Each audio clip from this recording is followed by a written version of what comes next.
નમસ્કાર વિદ્યાર્થી મિત્રો, આપણી યુટ્યુબ ચેનલમાં બધાનું સ્વાગત છે। આજે આપણે અસાઇનમેન્ટનું પેપર નંબર 4 જે છે એના ગઈકાલે આપણે 33 દાખલા ગણ્યા હતા। હવે આપણે વિભાગ બી ના 34 દાખલાથી સ્ટાર્ટ કરશું, બરાબર। આ વિભાગ બી આપણે ચાલુ છે, અહીંયાથી આપણે આગળ વધશું। હવે આપણને આમાં કીધું છે કે એક જમીન પર એક ટાવર શિરોલંબ સ્થિતિમાં છે, તેના પાયાથી 15 મીટર દૂર રહેલા જમીન પરના એક બિંદુથી ટાવરની ટોચના ઉચ્છેદ ખૂણો માપ 60 છે, તો ટાવરની ઊંચાઈ શોધો। હવે આપણે જાણીએ છીએ બાળકો કે જમીન પર એક શિરોલંબ ટાવર છે, આ એક ટાવર છે અને ટાવરથી 15 મીટર દૂર રહેલા જમીન પરના એક બિંદુથી ટોચનો ઉચ્ચેદ કોણ 60 છે। આ 15 મીટર દૂર એક બિંદુ છે, ત્યાંથી આ ટાવરની ટોચનો ઉચ્ચેદ કોણ આપણને 60 આપ્યો છે। આપણે ટાવરની ઊંચાઈ શોધવાની છે, એ બી અને સી। તો આપણે લખવાનું, ધારો કે ટાવરની ઊંચાઈ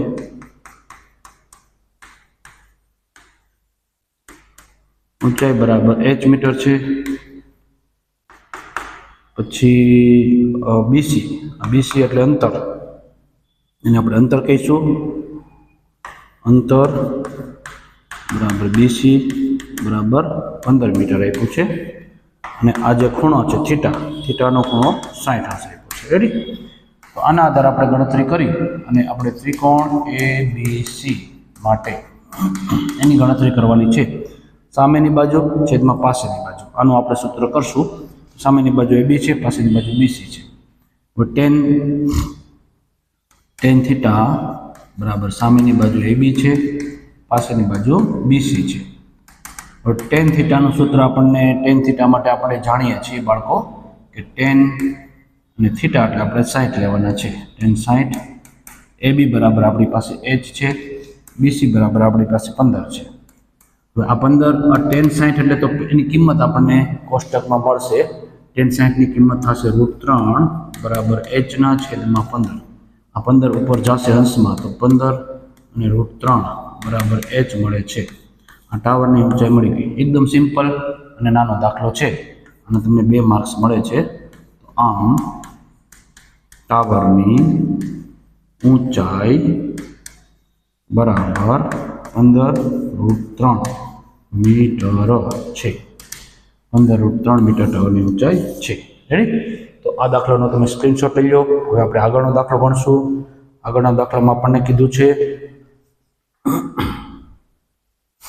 રેડી? હવે દાખલા નંબર 35માં દાખલામાં આપણને શું કીધું, જો નીચે આપેલ આકૃતિમાં દર્શાવેલ લાકડાના નળાકારમાંથી બંને બાજુએથી અર્ધગોલક કાઢી એક લાકડાનો 100 પીસ બનાવ્યો છે। નળાકારની ઊંચાઈ 10 સેમી છે, પાયાની ત્રિજ્યા 3.5 સેમી હોય તો 100 પીસનું કુલ પૃષ્ઠફળ શોધો। હવે આવું એક લાકડાનું 100 પીસ છે, ધારો કે આ નળાકાર છે, આ એક નળાકાર છે, અને આ નળાકારની અંદર લાકડાના આવા અર્ધગોલક કાઢી લીધેલા છે। ધારો કે આટલો ભાગ કાઢી લીધેલો છે, આવો એક ભાગ કાઢી લીધેલો છે, આવું 100 પીસ બનાવ્યું છે, બરાબર।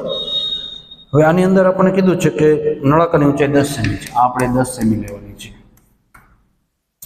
અને એની ત્રિજ્યા છે 3.5। આ ત્રિજ્યા 3.5 છે। નળાકારની ઊંચાઈ બરાબર 10 સેમી અને ત્રિજ્યા બરાબર r બરાબર 3.5 સેમી છે। રેડી? હવે આપણને કીધું છે બાળકો કે 100 પીસનું કુલ પૃષ્ઠફળ શોધવાનું છે। નળાકાર 100 પીસનું કુલ પૃષ્ઠફળ શોધવું હોય તેમાં જો આપણે આની અંદર એક નળાકાર છે, બરાબર। તો આ નળાકારનું ક્ષેત્રફળ, નળાકારનું ક્ષેત્રફળ, બરાબર। પછી 2 અર્ધગોલક, એક ઉપરનો અને એક નીચેનો, 2 અર્ધગોલક ભેગા કરી તો એક ગોલક થાય। એક ગોલકનું ક્ષેત્રફળ, 2 અર્ધગોલક ભેગા કરો એટલે એક ગોલક થઈ જાય। આ 2 સૂત્ર આપણે મૂકવાના થશે, બરાબર। તો નળાકારનું ક્ષેત્રફળ એમાં આવશે 2πrh, અને એક ગોલકનું ક્ષેત્રફળ, ગોલકમાં આવશે 4πr²। એમાંથી આપણે 2πr કોમન કાઢીએ તો અહીંયા h વધે અને અહીંયા વધે 2r। રેડી? આમાંથી બે બાર વહી ગયા છે, આમાંથી એક આર વધ્યો અને એક આર જતો રહ્યો, 2 ના 2. પાઈની કિંમત આપણને આપી નથી, તો ન આપી તો 22/7 લેવાની. અને આર બરાબર ત્રિજ્યા આપણને આપ્યા છે 3.5, તો 35/10 લેવાના. h બરાબર ઊંચાઈ, તો ઊંચાઈ આપણને કીધી છે 10 સેમી, 10/10 પ્લસ 2 ના 2. આર બરાબર ત્રિજ્યા આપણને કેટલી કીધી છે 3.5, 3.5 આવશે. રેડી? તો અહીં 7 × 5 = 35 થાય, 5 × 2 = 10 થાય, 10 આની સાથે ઉડી જાય, 22 વધ્યા. અહીંયા 10/10 પ્લસના પ્લસ, 3.5 × 2 કરો એટલે આપણને 7 મળે.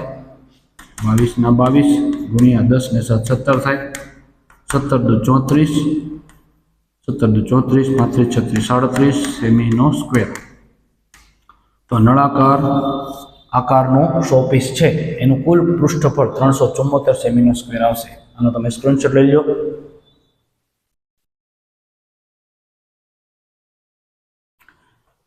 તો બાળકો હવે આપણે દાખલા નંબર 36 કરીએ છીએ. એમાં કીધું છે 15 સેમી ત્રિજ્યા 20 સેમી ઊંચાઈવાળા શંકુનો પાયો અર્ધગોલક આકારનો છે, તો પદાર્થનું ઘનફળ શોધો. 36માં દાખલામાં આપણને શું કીધું છે? 15 સેમી ત્રિજ્યા અને 20 સેમી ઊંચાઈવાળો શંકુ. એક શંકુ છે, આ શંકુનો જે પાયો છે તે અર્ધગોલક આકારનો છે અને 15 સેમી ત્રિજ્યા છે. આની ત્રિજ્યા 15 સેમી છે, તો આ પણ 15 આવશે, આ પણ 15 આવશે. અને 20 સેમી ઊંચાઈવાળા શંકુ, આ શંકુની ઊંચાઈ 20 સેમી છે, 20. હવે આપણને કીધું છે પદાર્થનું ઘનફળ શોધો. તો પદાર્થનું ઘનફળ શોધવું હોય તો આમાં આપણને ત્રિજ્યા આપી છે, ત્રિજ્યા r બરાબર 15 સેમી, ઊંચાઈ h બરાબર 20 સેમી. રેડી? અને બીજું આપણને પાઈની કિંમત 3.14 આપી દીધી છે ઓલરેડી, પાઈ બરાબર 3.14. રેડી? હવે આપણે જો આ શંકુનું ઘનફળ શોધવાનું છે. આપેલ શંકુ, નામ આપ્યું છે અર્ધગોલક આકારનું શંકુ, પદાર્થનું ઘનફળ. આપેલ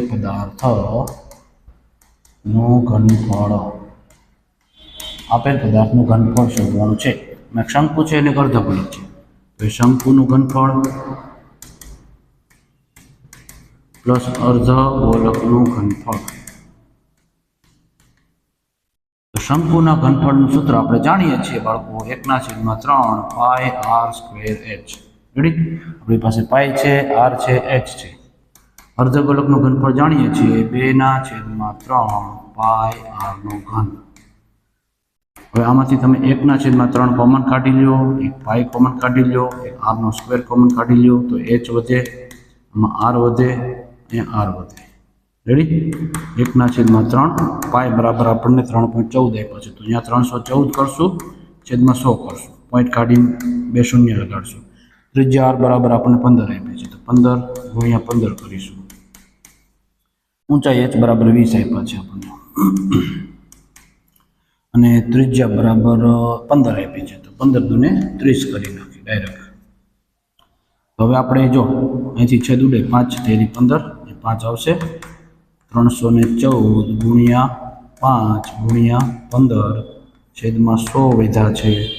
અહીંયા 30 ને 20 50 થશે, 0 0 ગયા, 5 × 10, 314 ભાગ્યા 2 કરો તો 157 મળે છે. રેડી? 157 અને એનો 5 સાથે ગુણાકાર કરો તો અહીં આપણને શું આન્સર મળે છે જોઈએ આપણે. 7 × 5 = 35, વધે એવી 3, 5 × 25, 26 = 28, વધે એવી 2, 5 × 5, 6 7 ગુણ્યા આપ્યા છે 15. 15 નો ગુણાકાર કરો, 15 × 5 = 75, વધે એવી 7, 15 × 8 = 120 અને 127 થાય, વધે એવી 12, 15 × 7 = 105, 6 7 117. રેડી? એટલા સેમીનો ઘન આવશે, સેમીનો ઘન. રેડી? તો આ નળાકારનું ઘનફળ આપણને, આ પદાર્થ આપ્યો છે એનું ઘનફળ આપણને મળે. આનો એક વખત સ્ક્રીનશોટ લઈ લો.